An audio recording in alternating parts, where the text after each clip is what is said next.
2008 সালে যেই নির্বাচন হয়েছিল সেখানেও ইলেকশন মেকানিজম এবং ইঞ্জিনিয়ারিং হয়েছিল এবং ওই হিন্দুস্তান থেকে পরিকল্পনা করা হয়েছিল।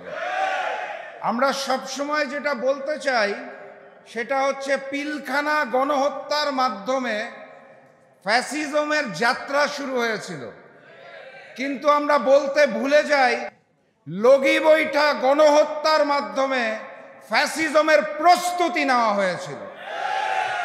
ফ্যাসিজমের যাত্রা যদি পিলখানা গণহত্যার মাধ্যমে হয় তাহলে লগি বৈঠা গণহত্যা ওই হিন্দুস্তানের পরিকল্পনায় আওয়ামী লীগ এবং 14 দল সেদিন যেভাবে হায়নার মতো করে লগি বৈঠা নিয়ে বাংলাদেশ জামাতে ইসলামের উপর ঝাঁপিয়ে পড়েছিল, সেটা ছিল তাদের ফ্যাসিজমের যাত্রা শুরু করার প্রস্তুতি।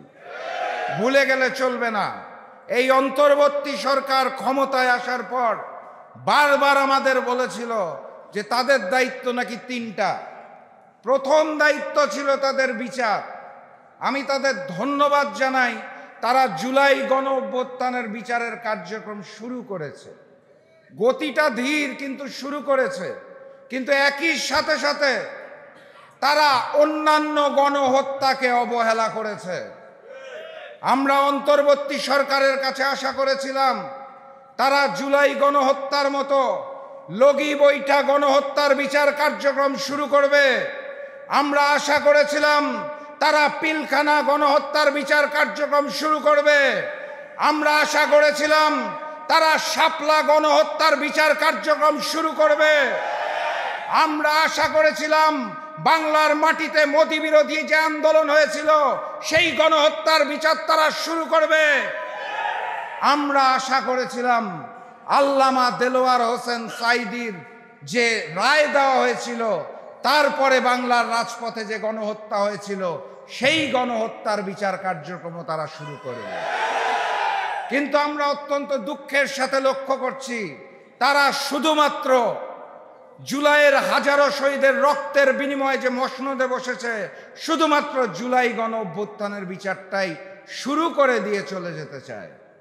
আমরা স্পষ্ট ভাষায় জানিয়ে দিতে চাই, শুধুমাত্র জুলাইয়ে গণহত্যা হয় নাই, শুধুমাত্র জুলাইয়ে শহীদ পরিবাররা আত্মনাদ করছে না, বাকি সকল গণহত্যার বিচার বাংলার মাটিতে করতে হবে ইনশাআল্লাহ।